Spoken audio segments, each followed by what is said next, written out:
El objetivo de este vídeo es reflexionar sobre los contenidos de los grados de sociología que se ofertan en España. En estos momentos, tal y como se puede ver en la columna de la derecha, el grado de sociología se ofrece en 16 universidades. Todas ellas son universidades públicas y aquí ya tendríamos un primer elemento de reflexión. ¿Por qué no hay ni un solo grado de sociología en las universidades privadas?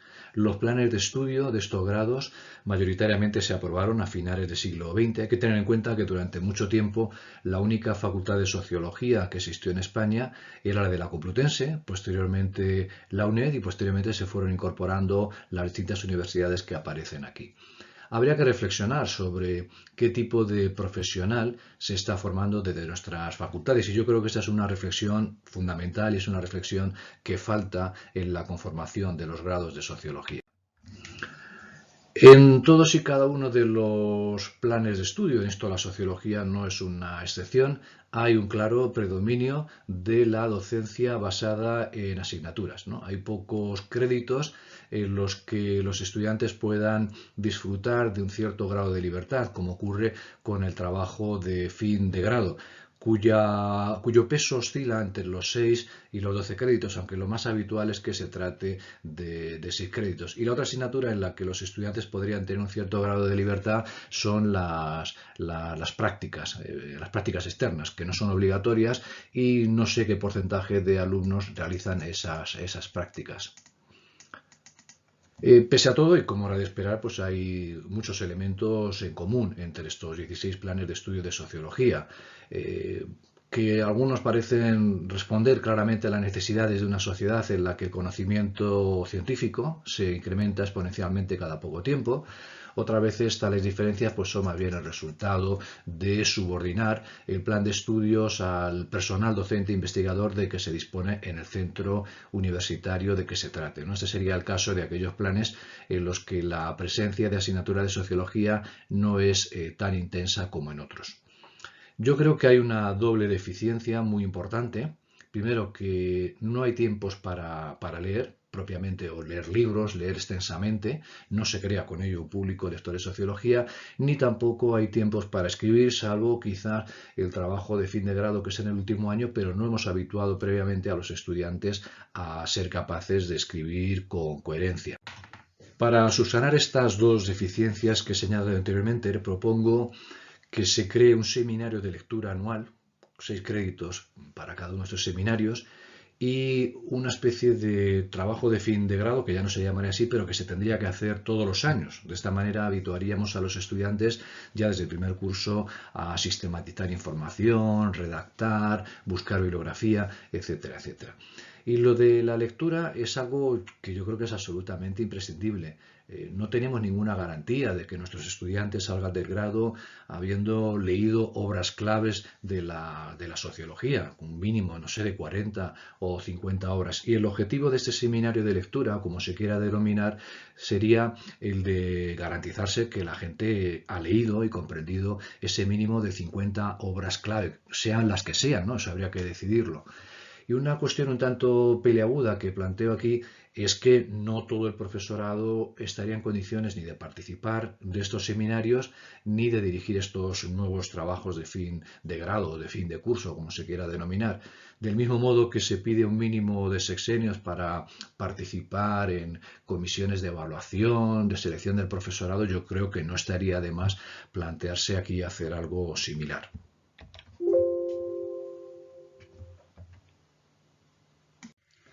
Varios de los planes parecen ser conscientes de algunos de estos problemas. De este modo, por ejemplo, en la Carlos III hay una asignatura de 3 créditos, cuando lo habitual es que cada materia tenga 6, denominada Técnicas de expresión oral y escrita. No está mal. Sin embargo, el movimiento se demuestra andando y lo que desde aquí propongo es que tales técnicas deberían desarrollarse al hilo de la escritura y presentación de trabajos, investigaciones por parte de los estudiantes.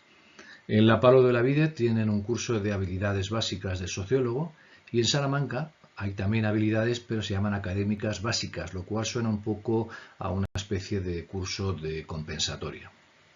Bien, empezamos por el primer curso. y en general no suele haber más de 3 asignaturas de un total de 10 del área de sociología. Lo habitual es que como mínimo se ofrezcan 2 cursos cuatrimestrales de claro contenido de sociología con el título de Introducción a la Sociología en el primer cuatrimestre y otro de Sociología General en el segundo. En una primera aproximación resulta difícil saber qué diferencia a una asignatura de la otra. Otras veces simplemente hay un curso de Sociología 1 y otro de Sociología 2.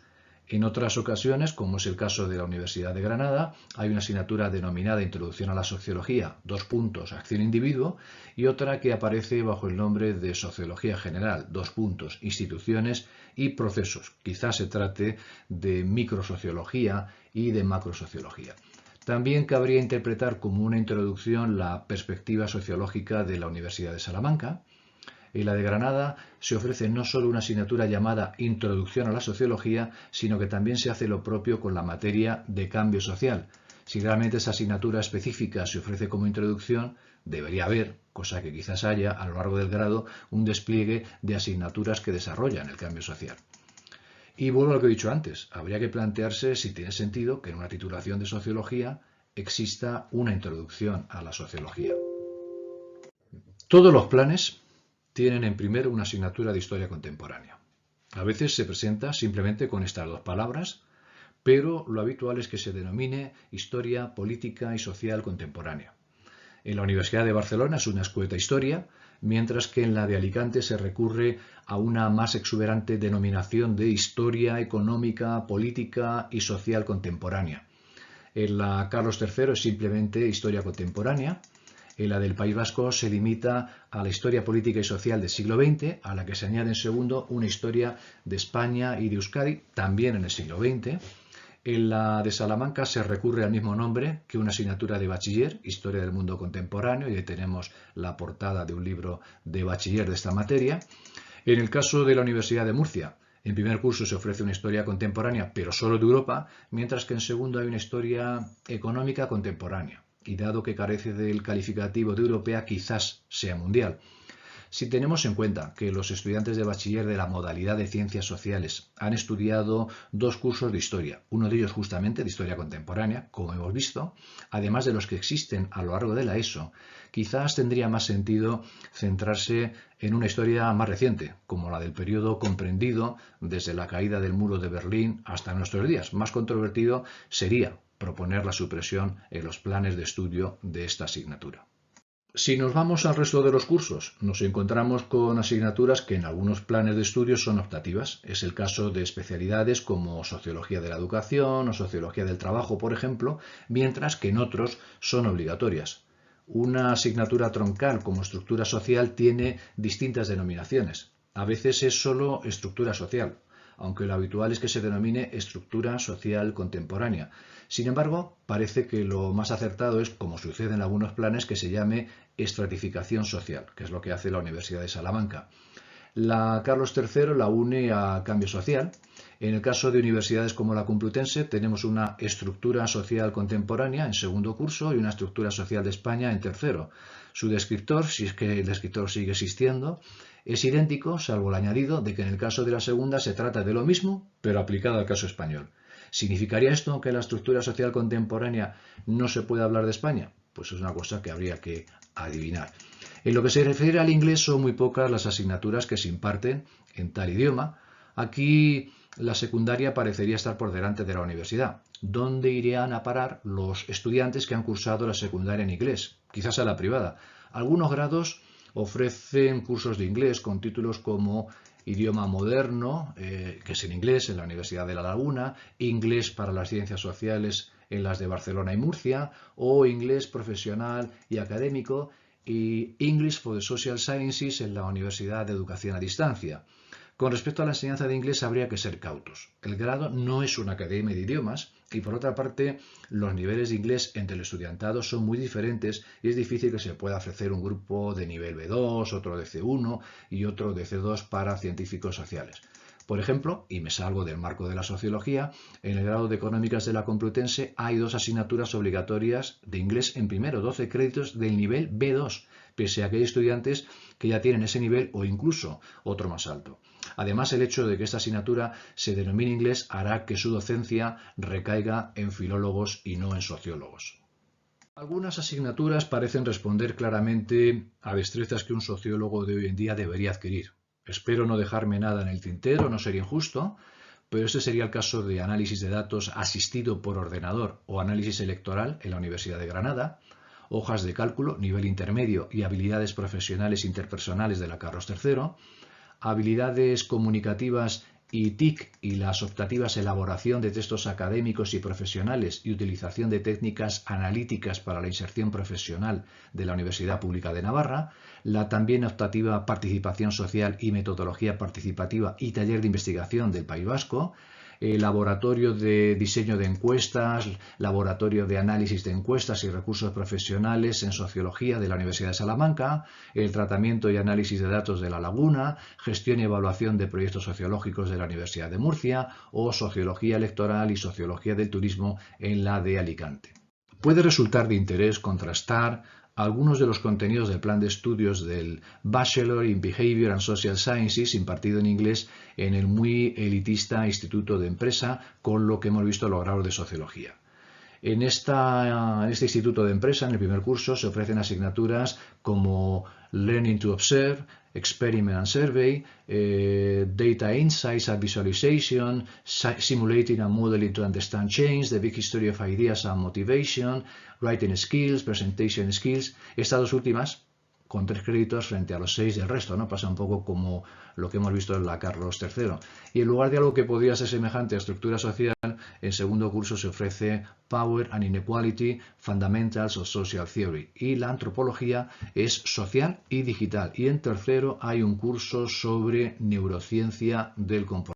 Bueno, una cosa que sabemos todos, que es Vox Populi, es que el estudiantado que llega a los grados de sociología, pues mayoritariamente no está muy motivado. En muchas ocasiones la opción por sociología no es ni mucho menos la primera que han hecho cuando se han matriculado en la universidad. No obstante, yo creo que hay que tener en cuenta que la universidad se empieza de cero, es decir, los estudiantes que llegan a la universidad son estudiantes de los cuales el profesorado en principio no sabe cuál ha sido su trayectoria en la educación secundaria, con lo cual el efecto Pigmalión o el efecto estigmatización, la profecía que se cumple a sí misma, pues en principio puede quedar atenuado, incluso simplemente no existir. La propuesta que yo aquí planteo es sacar al estudiantado de la pasividad, es decir, romper esta inercia de que el estudiante va a clase básicamente a tomar apuntes y a escuchar al profesor y poco más. Y citaba el caso de este instituto de empresa porque yo creo que no estaría mal que pensásemos en una educación de élite para todo. Es decir, ¿por qué no podemos, ya sé que es un oxímoron, pero ¿por qué no podemos pensar en una educación de alta calidad para todos los alumnos que llegan a nuestros grados? Es decir, que desde el primer curso hacerles ver la importancia de leer, de debatir, de escribir, de pensar. Es que es sorprendente, ¿no?, tener estudiantes de sociología que mayoritariamente ni siquiera leen el periódico, es decir, no están al tanto de lo que ocurre en su sociedad. Bueno, y como conclusiones, pues por desgracia lo que he dicho aquí seguramente sea de aplicación a buena parte de las titulaciones de ciencias sociales y de humanidades, pero en fin, no me quiero meter en berenjenales.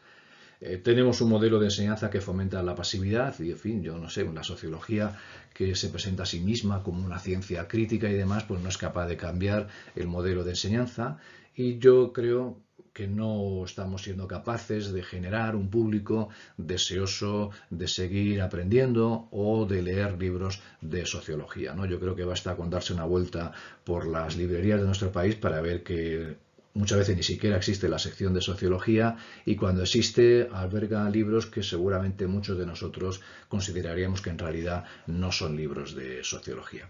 Bueno, y con esto concluyo este vídeo.